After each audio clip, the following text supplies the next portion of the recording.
اور جب ہم نے بنی اسرائیل سے عہد لیا کہ اللہ کے سوا کسی کی عبادت نہ کرنا اور ماں باپ اور رشتہ داروں اور یتیموں اور محتاجوں کے ساتھ بھلائی کرتے رہنا اور لوگوں سے اچھی باتیں کہنا اور نماز پڑھتے اور زکوٰۃ دیتے رہنا، تو چند آدمیوں کے سوا تم سب اس عہد سے منہ پھیر کر پلٹ گئے۔ وَإِذْ أَخَذْنَا مِيثَاقَ بَنِي إِسْرَائِيلَ لَا تَعْبُدُونَ إِلَّا اللَّهَ، اور یاد کرو جب کہ ہم نے بنی اسرائیل سے عہد لیا تھا تم نہیں عبادت کرو گے کسی کی سوائے اللہ کی۔ وَبِالْوَالِدَيْنِ إِحْسَانًا، اور اس کے ساتھ دوسرا حکم، اور یہ اہم مقام ہے کہ اللہ کے حق کے فوراً بعد والدین کے حق کا ذکر قرآن مجید میں 4 مقامات پر آیا، ان میں سے ایک مقام یہ ہے وَبِالْوَالِدَيْنِ إِحْسَانًا، والدین کے ساتھ نیک سلوک کرو گے،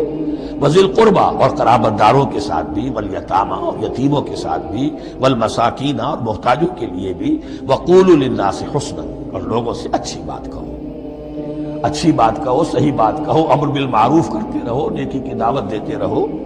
وَأَقِيمُوا الصَّلَاةَ وَآتُوا الزَّكَاةَ، اور نماز قائم کرو، کمائی قائم رکھو